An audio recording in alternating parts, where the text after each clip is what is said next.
एक ऐसा मंदिर जहाँ पर बहुत सारी क्रियाएँ की जाती हैं, जिनके द्वारा जैसे कोई लोग हों जिनके ऊपर कोई ऊपरी हवा हो या फिर कुछ ऐसा हो जो स्थायी रूप से बिल्कुल भी ठीक ना हो, वो चीज़ें यहाँ पर ठीक होती हैं। हेलो दोस्तों, मैं भरत शर्मा स्वागत करता हूँ आप लोगों का आपके अपने चैनल इन्फोबज़ क्रिएशंस पे। चैनल को आपने अभी तक सब्सक्राइब नहीं किया है तो जल्दी से सब्सक्राइब का बटन दबा दें और बेल आइकन कॉल पे कर लें, ताकि जब भी कोई न्यू वीडियो आए तो उसकी नोटिफिकेशन आप लोगों को मिल जाए। आज मैं बात करूंगा मेहंदीपुर बालाजी मंदिर के बारे में। मेहंदीपुर बालाजी का मंदिर राजस्थान के धौला जिले के पास दो पहाड़ियों के बीचों बीच स्थित है। ये मंदिर लगभग 1000 साल से भी ज़्यादा पुराना है और यहाँ पर जो हनुमान जी की जो मूर्ति है वो बाल स्वरूपी मूर्ति है और वो स्वयंभू है। मतलब उसको किसी भी मूर्तिकार ने नहीं बनाया है, बल्कि वो मूर्ति स्वयं ही उत्पन्न हुई है। तो यह ऐसी चमत्कारी मूर्ति है कि इसके पास में दूर दूर से लोग आते हैं, जिनको ऐसा लगता भी है कि जिसके ऊपर ऊपरी हवा का साया या फिर कुछ भी ऐसी चीज जो स्थायी रूप से उनके साथ में घटित अच्छे से ना हो रही हो, तो उस ऐसे लोग बिल्कुल यहाँ पर आते हैं भगवान के दर्शन के लिए। यहाँ पर जो भी मंदिर के अंदर आता है वो किसी भी तरह का प्रसाद नहीं खा सकता। ऐसा क्यों? क्योंकि माना जाता है कि यहाँ इस मंदिर के अंदर कुछ ऐसे नियम हैं कि भक्तगणों को उन नियमों का पालन करना ही पड़ता है। अगर कोई भी यहाँ पर मंदिर का प्रसाद खा लेता है या फिर कोई सुगंधित चीज़ लगा के चला जाता है, तो माना जाता है कि कुछ ऐसी चीज़ें हैं, कुछ ऐसी शक्तियाँ हैं जो उसके साथ में चलने लग जाती हैं, कुछ ऐसी घटनाएँ हैं जो उसके साथ में होनी शुरू हो जाएँगी, जब अगर वो ऐसी चीज़ें करेगा और नियमों का पालन नहीं करेगा। मंदिर के अंदर जो प्रसाद चढ़ता है वो लड्डू का प्रसाद होता है, चावल का प्रसाद होता है और यहाँ पर मुर्ग का भी प्रसाद चढ़ता है। मगर यहाँ पर जो भी व्यक्ति होता है वो मंदिर के अंदर कोई भी प्रसाद नहीं खाता है। अब एक चीज़ और भी है कि जो मंदिर के अंदर जो भगवान की मूर्ति है, जो बालाजी भगवान की मूर्ति है, उस उनकी बाईं छाती के अंदर एक हल्का सा छेद है। तो उस छेद में से रेगुलर जो है वो मतलब पानी निकलता रहता है। माना जाता है कि वो भगवान का प्रभु का पसीना है, जो वहाँ से उस शरीर में से निकलते और बाहर वो आता रहता है। तो ये एक बहुत ही ज़्यादा माननीय चीज़ है। यहाँ पर वो कहते हैं कि प्रभु स्वयं इस मूर्ति के अंदर वास करते हैं। बालाजी को यहाँ पर लड्डू का प्रसाद चढ़ाया जाता है, प्रेतराज को चावल का प्रसाद चढ़ाया जाता है, भैरव को मूरत का प्रसाद चढ़ाया जाता है। तो यहाँ पर जो है मतलब जैसे ही कोई भी ऐसा दूर का व्यक्ति जो भी आता है यहाँ पर दर्शन के लिए, तो वो बालाजी के नाम से ही मतलब मंदिर के अंदर प्रवेश करने से ही पहले तो वो अलग-अलग हरकतें करने लगेगा। उस वो ऐसी-ऐसी हरकतें करने लगेगा जो आपको लगेगा कि ये मतलब बिल्कुल भी ठीक नहीं है। तो वो मंदिर के अंदर ही नहीं जाएगा, क्योंकि मंदिर के अंदर जाते ही जो है मतलब उसकी जो हरकतें हैं वो बहुत ज़्यादा बढ़ जाएँगी। क्योंकि जो बालाजी हैं, जो बालाजी की मूर्ति है, वो स्वयं ही यहाँ पर जो क्रिया है वो उनकी मतलब जो बालाजी हैं वो स्वयं खुद करते हैं। यहाँ पर आपको कोई ऐसा व्यक्ति नहीं मिलेगा जो आपको ऊपरी हवा से या फिर किसी भी चीज़ ऐसी कुछ ऐसी चीज़ें हों जो आपको लग रहा हो कि किसी ने आपके ऊपर किया धरा है या कुछ भी है, तो वो चीज़ों से कोई भी व्यक्ति आपको यहाँ से छुटकारा नहीं दिलाता। स्वयं प्रभु आपको यहाँ से छुटकारा दिलाते हैं। और यहाँ आने से पहले ही जो मतलब जैसे लोग होते हैं जो आते हैं, वो अगर कोई मतलब उनके ऊपर कोई ऊपरी हवा है तो जैसे वो यहाँ पर नियम होते हैं, वो सबसे पहले नियम तोड़ते हैं उसको। तो सबसे पहले तो वही चीज़ पता चल जाती है कि जो व्यक्ति नियम तोड़ रहा है तो उसके ऊपर कुछ ना कुछ ऐसा है। अब मंदिर के अंदर जो मूर्तियाँ हैं, जो मतलब बालाजी की मूर्ति है, प्रेतराज की मूर्ति है, वो स्वयंभू मूर्ति है। मतलब यहाँ पर इतने हज़ारों साल पुरानी मूर्तियाँ हैं ये, जो कोतवाल सरकार है, जो मतलब स्वयं मतलब यहाँ पर विराजमान हैं। तो उनकी मूर्तियाँ इतनी पुरानी हैं वो आप न मतलब देखते ही हैरान रह जाएँगे। हनुमान जी का यहाँ पर बाल रूप है, बाल रूपी हनुमान जी माने जाते थे कि वो किसी से नहीं डरते थे।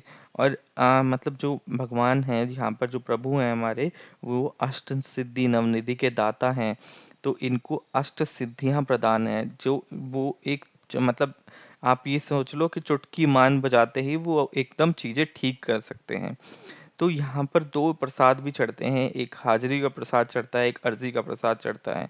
माना जाता है कि जो हाज़िरी का प्रसाद है वो 2 रूप से मिलता है, जिसको आप खा तो सकते नहीं हो। अर्ज़ी का प्रसाद भी ऐसे ही होता है कि उनको 3 थालियों के रूप में मिलता है।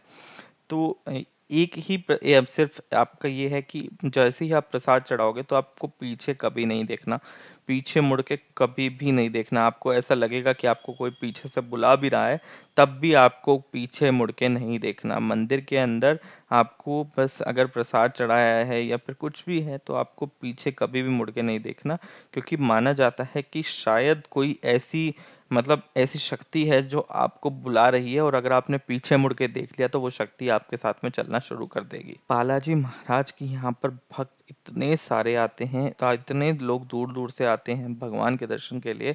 ऐसा नहीं कि जिनके ऊपर कोई ऊपरी हवा हो, या फिर जिन लोगों को लगता हो उनके ऊपर भूत प्रेत का साया हो या कुछ भी, तो ऐसे नहीं कि वही लोग आते हैं, बल्कि बहुत सारे भक्तगण हैं जो बालाजी के मंदिर में आते हैं, बालाजी के दर्शन के लिए आते हैं। मगर ये ज़रूरी है कि कुछ ऐसे कैडे नियम हैं जो मंदिर के अंदर जाने से पहले ही आप लोगों को करने होंगे। माना जाता है कि जब मंदिर के अंदर लगभग 2 बजे जो है वो दरबार लगाया जाता है, जहाँ पर जो ऊपरी बाधाएँ हैं उनसे दूर किया जाता है, और कोई ये नहीं है कि कोई और दूर करता है। जैसे मैंने आपको बताया, स्वयं प्रभु से ही जो चीज़ें होती हैं, जो दुष्टता होती है, वो अपने आप स्वयं प्रभु को देख के अपने आप भागने लगती है। तो इसी वजह से जो प्रेतराज सरकार है, भैरव बाबा है, वो कोतवाल कप्तान जो हैं, वो अब वो स्वयं देखते ही वो उनको जो जितनी भी ऊपरी बाधाएँ हैं, जितनी भी बुरी शक्तियाँ हैं, वो अपने आप देख के भागने लगती हैं। अब एक चीज़ और भी है कि ऐसा नहीं है कि लोग जो दूसरे भक्तगण आते हैं, वो प्रसाद नहीं चढ़ाते हैं। तो सुखी व्यक्ति भी बहुत ज़्यादा प्रसाद यहाँ पर आते हैं, प्रसाद चढ़ाते हैं, मगर वापस प्रसाद कोई नहीं लेके जाता। ना कोई प्रसाद लेके जाता है, ना यहाँ पर आके कोई प्रसाद खाता है। तो प्रसाद का खाना लेके जाना वो यहाँ पर मानते ही नहीं है, क्योंकि कहते हैं कि शायद उस प्रसाद के साथ में आपके साथ में कुछ ऐसा चला जाए जो आपको बिल्कुल भी अच्छे रूप से ना मिले। तो इसी वजह से लोग बाग यहाँ पर जाते हुए डरते भी हैं, मगर जो भक्त होते हैं, हनुमान जी के जो भक्त हैं, जो बालाजी सरकार के भक्त हैं, वो बिल्कुल यहाँ पर जाते हैं, और उनके दर्शन के लिए बहुत दूर दूर से आते हैं लोग। अब यहाँ पर एक चीज और भी है कि जो अर्जी का प्रसाद है, उसको कभी भी यहाँ से लेकर नहीं जाया जाता। हाजिरी का एक प्रसाद आप लेके जा सकते हो, बट अर्जी का प्रसाद कभी भी यहाँ से लेके नहीं जाया जाता। अब भूत प्रेत से आदि बाधाओं से यहाँ पर से आप जो भी गृहस्थ व्यक्ति होता है, वो इस मंदिर के अंदर दर्शन करने ही नहीं घुसता। उसको ले जाया जाता है जैसे तैसे, तब जाके उसके ऊपर से वो जो साया होता है वो हट जाता है। तो ऐसी कई चीजें हैं जो बालाजी के मंदिर के साथ में जुड़ी हुई है। अगर भक्तगण यहाँ पर जाते हैं तो उनके साथ में कुछ ऐसे नियम हैं कि उनको 1 हफ्ते पहले, जिस दिन आपको बालाजी के दर्शन करने जाना है, 1 हफ्ते पहले से ही आप लहसुन, प्याज, शराब इत्यादि सब आप लोगों को वो चीज़ें छोड़ना पड़ेगा। जो एक सात्विक भोजन होता है वो करें, और उसके बाद में जो बालाजी के मंदिर के अंदर जाएं और वो जो प्रभु हैं उनके दर्शन करें। बालाजी जी की जो ये स्वयं मूर्ति है, जो स्वयंभू मूर्ति है, उनके बिल्कुल सामने जो है वो राम सीता जी की मूर्ति है, क्योंकि माना जाता है कि जो प्रभु हैं वो उन्हीं के दर्शन करते रहते हैं, ताकि जो प्रभु इस टाइम पे बाल रूपी हैं वो बहुत बहुत ज़्यादा चंचल हैं। इसी वजह से जो आप लोगों को पता होगा, आपने देखा भी होगा कि जब बचपन के अंदर जब हनुमान जी को जब शक्तियाँ मिली थी सबसे ज़्यादा, तो वो किसी से नहीं डरते थे। तो इसी वजह से भूत प्रेत और इन चीज़ों से उनको कोई डर ही नहीं था, तभी जो उनको भूत प्रेतों को ऐसे ही पीट दिया करते थे। तभी इसी वजह से जो भी उनकी शक्तियाँ हैं ना, उनसे पहले ही जो ऊपरी जो शक्तियाँ होती हैं, वो पहले ही डर के भागने लगती हैं। उनको पता चल जाता है। तो इसी वजह से वो उनके सामने बिल्कुल जो राम जी और सीता जी की मूर्ति लगाई है, प्रभु राम की मूर्ति को वो देखते रहते हैं, और उन्हीं का जो है वो ध्यान रखते हैं। तो ध्यान करते रहते हैं। तो इसी वजह से उनके बिल्कुल सामने उनकी मूर्ति लगाई हुई है। और इसी वजह से यहाँ पर जो हैं लोग, बहुत सारे लोग आते हैं, भक्तगण आते हैं, क्योंकि मूर्ति वो सिर्फ एक मूर्ति नहीं है, वो मतलब माना जाता है स्वयं प्रभु उसके अंदर वास करते हैं और लोगों के कष्टों को काटते हैं। तो दोस्तों आशा करता हूँ वीडियो आप लोगों को पसंद आया होगा। वीडियो पसंद आया तो लाइक करें, शेयर करें अपने दोस्तों के साथ में। आज की वीडियो में इतना ही। धन्यवाद।